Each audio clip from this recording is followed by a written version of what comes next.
Hello everyone, welcome back to another process video.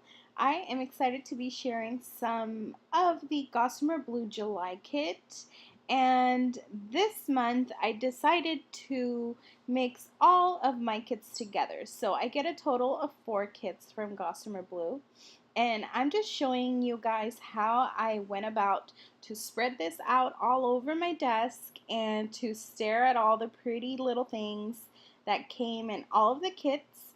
And I decided to mix them all together just because I felt a little stumped looking at everything and trying to figure it all out, especially the color scheme that we were working with. So this month we're working with like a blue, red, yellow kind of color scheme, and I didn't really know where to start. Luckily I have a lot of boy photos of my son, and so that's basically, where I was starting. But once I decided to put all these kits out in the open and on my desk, I was just super happy that I did this because you guys would not imagine how many pieces are included if you get all of these kits, and it's just truly incredible. There's tons and tons of stickers, as you guys can see here. Simple stickers like papers and word phrases, or awesome, stickers like the ones you see here. We have like some gold ones, we have puffies, we have enamel, we have see-through enamel, and it's just so much goodness. So this is the reason why I decided to film a little bit of all the kits that I had here so that you guys can take a look of all the goodies that I'm going to be playing with. And this video and the following, I do have, well actually yeah, this video and the following one will be using the July kits, and then I also used it to create a few process video, traveler's notebook videos. So here I am all set up now for this layout that I'm starting, and I'm starting using some of the some gesso that I recently got, and then some baby blue paint.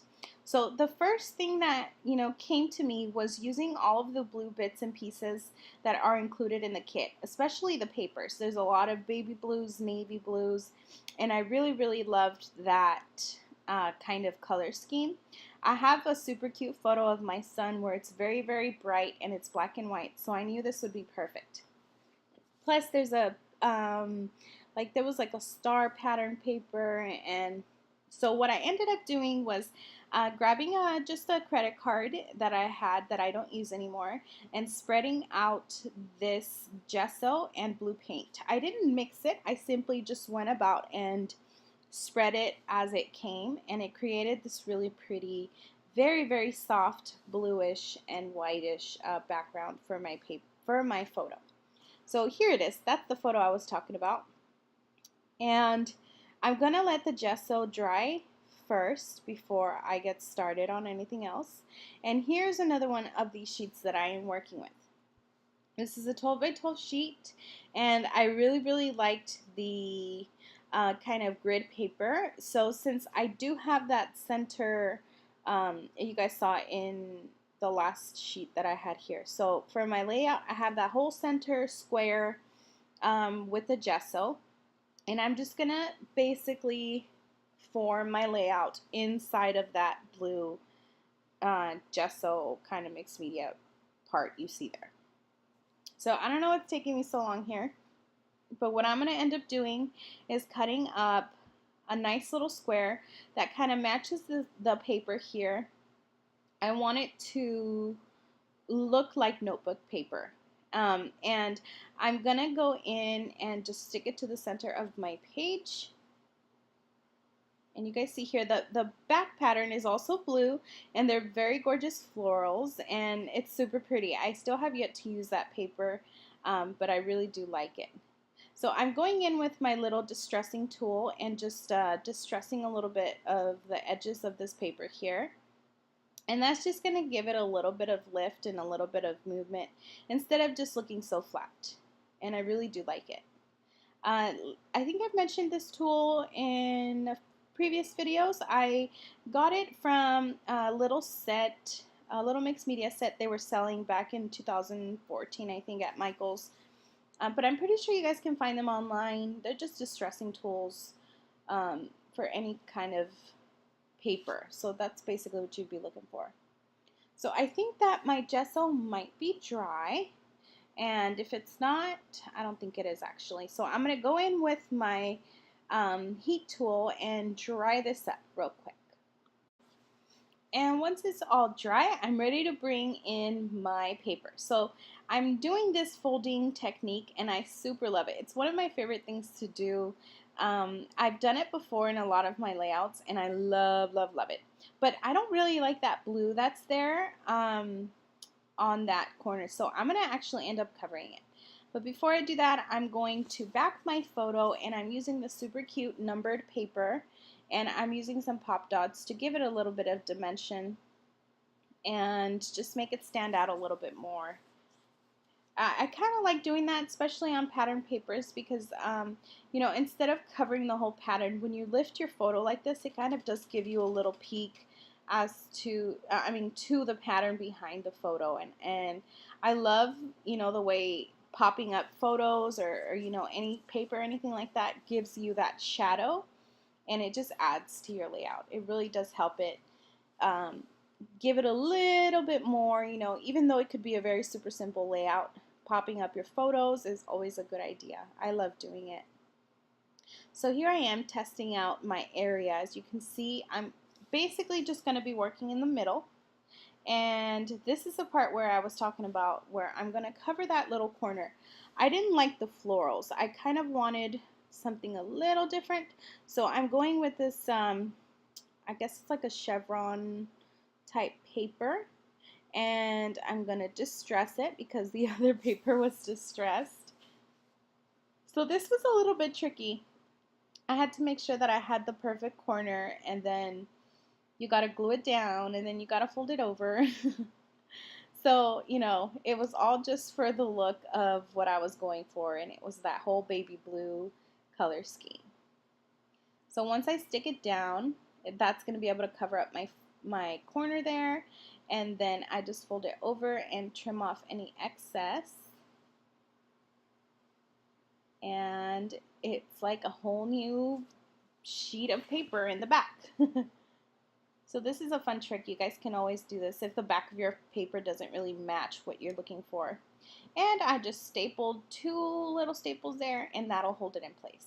So I love, love, love how this looks just like a little sheet of paper. And then you guys can see how on the top right corner of that paper in the back, right, the one that I just finished the corner to, has a little bit of numbers on it. So that's super cute. It adds more detail to the paper. Now, we got a pack of these tags, and I knew that I wanted to use them in the layout. Again, they're all a mix of blues, and then there's like greens and orange, but I end up using those in another layout. I mostly just went for the blues here. And I do like that pop of red, but I'm not very sure if I keep it. And so that card that I have above my son's face, it says currently loving, and I do keep that one. I keep the navy blue over here on the left hand side and that baby blue striped one with like the little list on it. And as you guys can see, the whole baby blue scheme is going so perfectly with my photo, especially with my photo. And I'm just going to start gluing things down. I usually am a scrapper where I glue as I go. I don't like to put everything on my paper and then have to lift everything up to stick it back down. I cannot stand that because I know that I will not put it in the right place. So just, you know, as I scrap, I start gluing down things wherever they may be, and I just go with the flow. It's kind of crazy because you know, if you think about it, and especially for any of you scrapbookers out there who are new to scrapbooking or you don't really know where to start but you want to do it, the trick to it is just to kind of just go with the flow of things. You don't have to have everything thought out perfectly. You know, sometimes that's how the layout is going to be. Sometimes you are going to know exactly what you want, where you want it, and how it's going to go. And that's pretty awesome. You'll have those days. Sometimes you will literally just have to figure out how to work with the pieces that you have in front of you. And I think that's the fun part. I enjoy that part of the creative process, because it does push you to your creative limits to kind of figure out how to make things work on your page. Um, but that's kind of like, it's like working out. You got to work your muscles. You got to work your creative muscles, and that's the only way you'll venture on to different things and try new things and figuring out new ways to do, adding special details to your pages, or anything like that. So I urge you guys to just go for it, without too much thinking, and don't stress about it. It's all about having fun. And honestly, it's about having fun and just using the pretty stuff you've got on your desk. So as you guys can see here, I am sticking all the little tags down. I'm sticking my photo down. And now I'm going to go in with my embellishing. We also got some of these super cute, oh gosh, what are they called? Rubber shapes. So they're not shapes. They're more like rubber word phrases. And I'm trying to see which one I like best. And I'm kind of just going back and forth with all of the little things that I've got on my desk. Like I said, I have tons and tons and tons to be able to pick from. So I'm just looking for what's going to go best with my photo and my little theme here, which is just baby blues. So I added that chipboard star to the left by those tags. And I like how that creates sort of like a cluster. In front of or besides my photo. So I'm adding a little bit of these word phrase stickers to the bottom. I'm not quite sure if I keep those. I don't think I do. The one that I just stuck down has like some little red stars, and I don't think I keep that. So just to let you guys know. And I am trying to create that, oh gosh, what is it called? That, I'm like blanking out. The triangle effect. We have 3 clusters, right? The rule of 3 for scrapbooking. I've been using it a lot lately, and I feel like it really does help my layouts. At first, I was like, oh no, I can do what I want, however I want. But the more I've been using this rule of 3, I feel like my layouts are a little bit more balanced, and it's easier for me to look at it, and it's easier for the eye. So I used some of these little plus signs. These are from the Puffy sticker pack, and it comes with hearts, and asterisks, and a few of these plus signs, big and small. And now I'm going to be trying to add my title. I thought I wanted it down, both on top and bottom, but I do end up bringing that word my to next to the word baby, and I keep it down there at the bottom. And these stickers are a 12 by 12 sheet of alphas. So it's super awesome. I think this is one of the first times that we get stickers like these, or more like alphas like this. And they're really, really big, but they're super cute. And they're navy blue. And I just love them. And I love how it's like this whole 12 by 12 sheet filled with them. So it looks like I might have stepped away for a moment because I have added a little bit more things. So like I said, I brought my title down, and it says my baby, and then I ended up adding a sticker that says no ifs, ands, or buts. And then I added an enamel shape to the tags to the left, and that sticker that says oh happy day, I think it says oh happy day. And I end up not keeping the little sticker where I'm working right now. That sticker, it ended up falling off actually, and I kind of liked it without it because of the red, since I don't really have very much red. And then I also ended up adding words to, or I'm sorry, word stickers to that top cluster I've got. And then I went ahead and added stitching. And I just added a bunch of random zigzaggy stitching that kind of enhances my little clusters there. And it's just a super soft detail that I really, really like. And it really pops out really nicely on my page. So I know that I want to back my paper, but I only have, like, I have this paper, and this is the paper that I want to use. But since I ended up cutting the corner off to attach to my first layered paper you see there, I'm out of a corner, so I can't really back it. So what I end up doing is just doing it the hard way.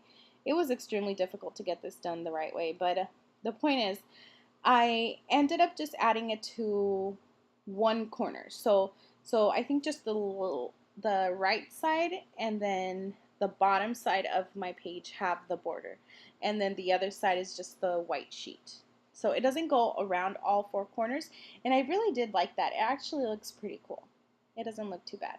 And the only reason I did that was because I had obviously already trimmed off the corner of the page to add to that detail, that staple detail you see on my paper. So what I'm trying to do here is figure out how I'm going to cut this evenly all around. And you see me here just taping it so that I can come in. And then also, I didn't just want to stick my whole paper in there or in the back. I didn't want to just stick the whole thing because it's a really, really cute pattern paper, and the back has some super cute red stripes. So I wanted to just, like add that frame to my layout and then cut off a little bit of the back. So it was, like I said, it was kind of difficult to get it done, but I managed. It wasn't too terrible. And so I'm just going to go in and cut. So you guys, you see me here, like you can see my little thought process, like, wait, hold on, let's see if we're doing this right. So okay, so there you go. It's 12 by 12 now that I cut that extra strip to the left hand side. And then now I'm going to go in and trim off the center of this paper because I still want to be able to use it. That red is super cute, and it's like the brightest red ever. So it's perfect for like the 4th of July photos, and it is the July kit. So yeah, I knew I had to save a little bit of that paper. But the other side, like, does that not look super awesome, guys? Like, it's all blue, it's all pretty. I still come in and add a little bit more stickers. So since I've got like this whole color scheme of blues and whites, I'm gonna bring in, oh well, actually I think first I'm gonna add a little bit of detail to one of the tags. But I will be bringing in those super cool enamel white see-through stickers. So all I'm doing here is using a little bit of yarn that's in my stash. This is like a yarn type of thread, and I just have all my yarn in that little, all my ribbon in that little glass container you guys saw. And I don't really go in it, but this time I knew that I had to find a little something for that tag. And it's puffy, it's like yarn. It's super cute. I love it. And it goes perfect. Okay, so it looks like I went stitching around that blue, and I'm only adding the stitching to that corner there, or to that side of the page, and then the bottom. Only to the part where I attached that blue paper. And that kind of just gives it a really good solid stick down. It's not going anywhere. And so now, you see how that sticker keeps falling off? I don't know if I take it off there or not, but I think it ends up coming off at the end. So I'm just giving you a little bit of a close-up. And I'm waving goodbye, but I am not done yet. So I'm coming in to show you how I added those white see-through enamel stickers to the top next to my title, and then I did add one to that bottom stitching corner, and those are just arrows at the bottom. And these stickers are super cute, super cute. And then since I did have a navy blue little rubber shape, I ended up sticking that to the top there. And I like how I have 3 areas where I have a pop of navy blue. I'm trying to see if I'm going to be adding anything else. But I think that's it, guys. I hope you guys have enjoyed this layout. It's all baby blue, and it's pretty awesome how I was able to pull all of this from the super colorful July kit for Gossamer Blue. Stay tuned for the next video. That one will be nice and colorful. So thanks so much for watching, guys. Enjoy the close-ups, and I'll see you in my next video. Bye-bye.